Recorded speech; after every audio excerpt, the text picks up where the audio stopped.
Unfortunately, we don't all live in big shiny cities like London or Sydney or Berlin or Paris or Chicago. Does that mean we can't do street photography? Let's find out.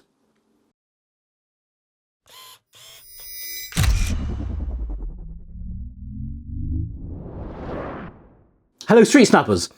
Well, it's been a very peculiar period for street photography, hasn't it?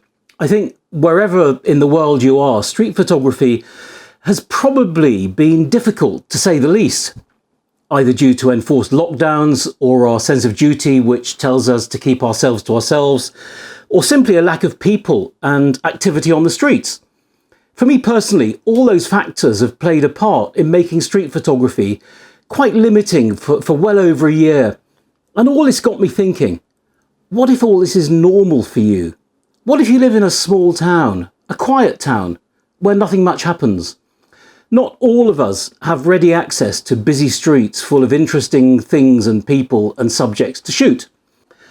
And what about those of us who just don't live in or near a big bustling city with lots of activity? Many of us live in small towns or even villages, small places, maybe places where not much happens, places where everyone knows us, places where we feel really conspicuous. So what can we do? How can we make street photography work for us? Through my workshops, I often come across would-be street photographers who have got to the point where they feel, I don't live in London, I live in a small town, so street photography can't work for me. And a sense of defeat takes over, a kind of inertia sets in. And it's very easy to let that inertia take charge. So eventually we don't bother and we shoot other stuff instead. We forget the streets. And I completely accept that in a small town environment, street photography is more difficult. It's a fact. But it's not impossible. We just have to adapt our approach and do things a bit differently, think differently. So what are the concerns about small town street photography? Well, I think we typically encounter two issues. Firstly, the lack of interesting subject matter. And however hard you look, you can pound the high street all day and not find anything interesting to shoot. It's just people with shopping bags, or maybe buskers, maybe homeless people. It's just not you. It's how it is. It's a typical small town landscape where not much is happening, let alone anything interesting. And with a lack of interesting subject matter, it's very easy to get drawn into shooting boring, mundane street scenes, which are little more than man crossing road with dog, or a picture of a busker strumming a guitar.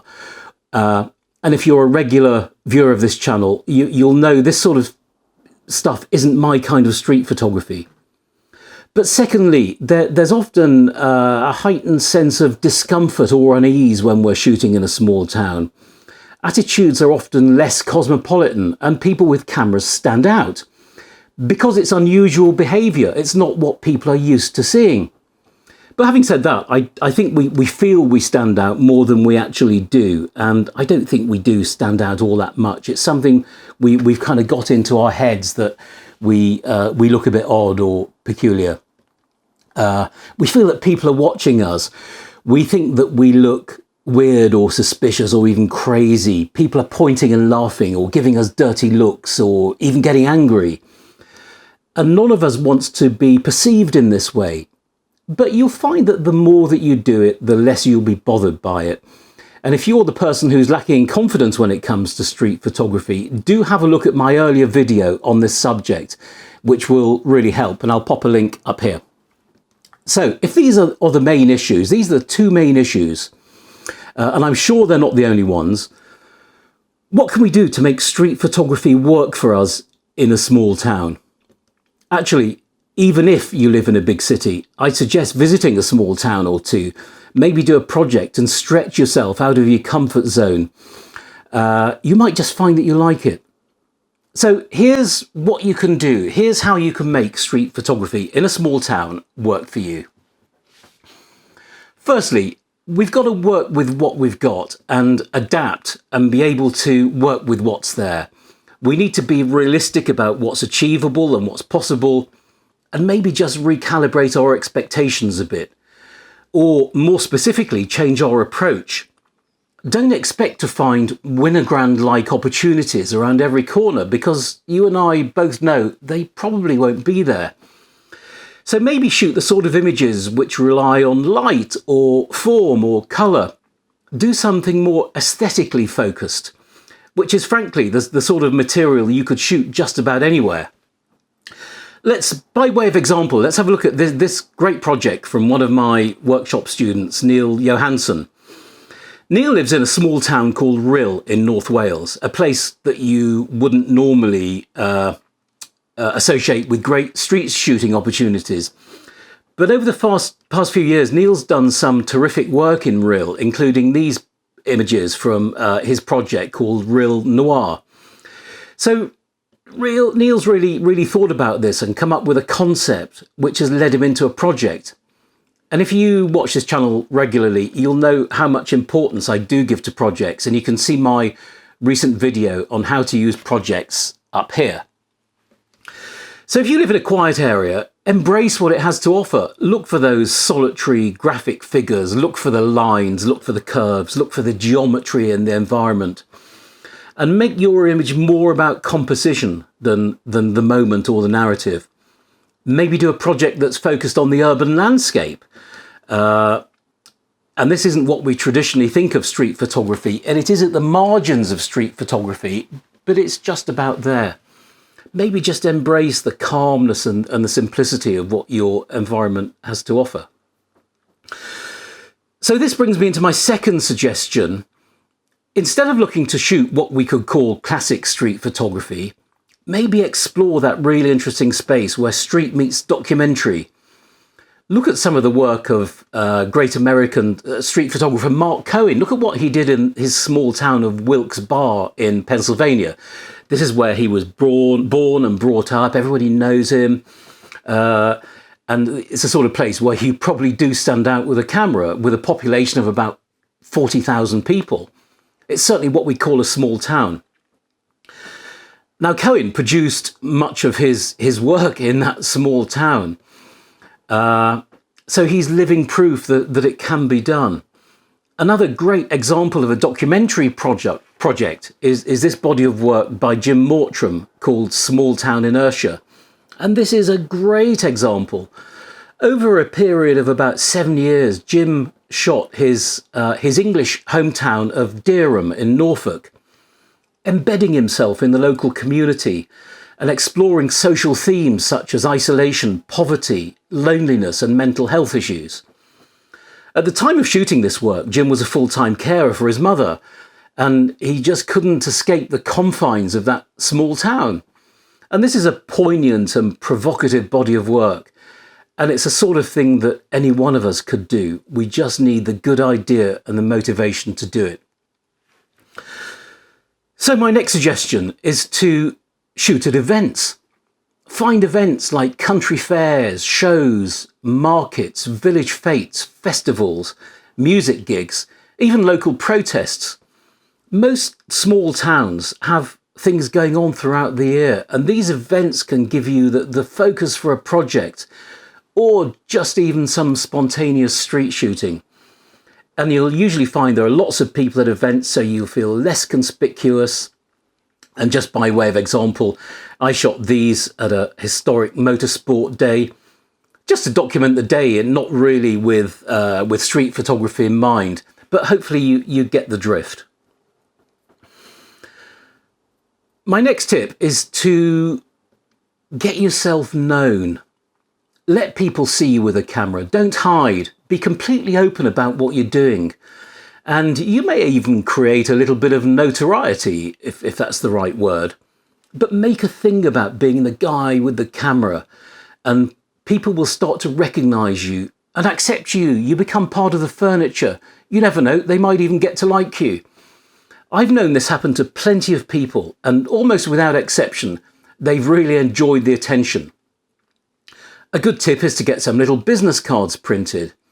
It's a small thing, but this card in a way legitimises what you're doing and kind of authenticates you as a pucker photographer, and it can be a great confidence booster.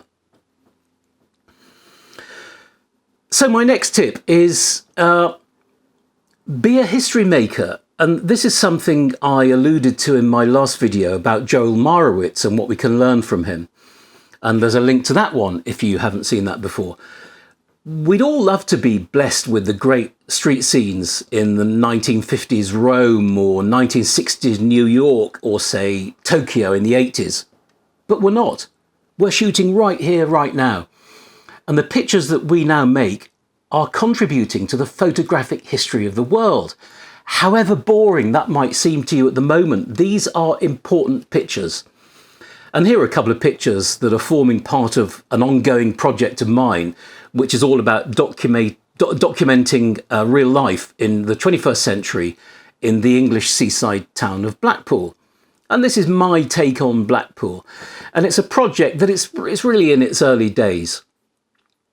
But there's no point in me trying to replicate the great black and white work that was done in Blackpool and the seaside resorts of 50 years ago, people like Tony Ray Jones. It's got to be about now. And small and quiet towns have just as much a role to play in documenting history as do big cities. It's just more to do with local history, and that's fine. So accept that the time is now. Your time is now. Your time, your place. My next suggestion is to collaborate.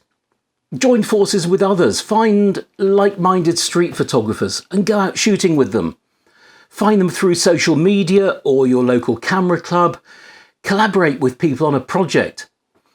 Some street photographers, like me for example, much prefer shooting alone. But my sense is that most people find street shooting easier if they buddy up with others. So start a collaborative local project. Get some publicity for it in your local paper. Speak to your local coffee shop. Ask them if they'll hang some of your work on that empty wall over there. Get a little local exhibition going. Speak to local museums, galleries. Again, you'll find that you'll start to get known, and this will make it so much easier for you. Finally, just be open, be relaxed, be friendly, be the nice guy or girl out there. Be completely open about what you're doing and don't try to hide behind your camera. We've all seen street photographers who are shooting or trying to shoot so covertly that it looks a little weird or creepy. You can even be quite brazen about what you're doing. If you watch Martin Parr shooting, for example, or Doogie Wallace, and they've both shot extensively in small towns, you'll see that they're very open about what they're doing. Really, it's making photography normal, and it is normal. So acknowledge people, smile at them, chat to them about what you're doing. Honestly, with this kind of approach, you'll have a much more positive and enjoyable experience. So those are my suggestions for shooting the streets in a small or a quiet town. And there are lots more things you can do. These are just my suggestions. I'm not saying this is it. But please don't talk yourself out of this. There are just so many street photographers who make this work for them. And there's absolutely no reason you shouldn't do that too.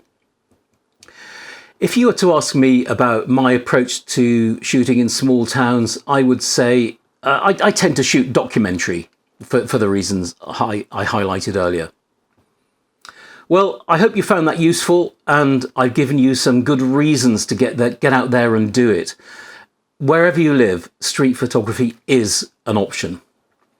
Finally, if you fancy doing a street photography workshop now that the world is starting to open up again, I run small group workshops in London and around the UK, and also in European cities like Lisbon, Venice, Prague, Paris. One-to-one workshops I can do around the UK and pretty much anywhere in the world. So please have a look at StreetSnappers.com for details. Right, that's it. That's all from me for this time, and I really wish you good luck out there and happy snapping. And if you do live in a small town, please give this a try. Thanks for tuning in, and as always, I hope to see you next time. Bye for now.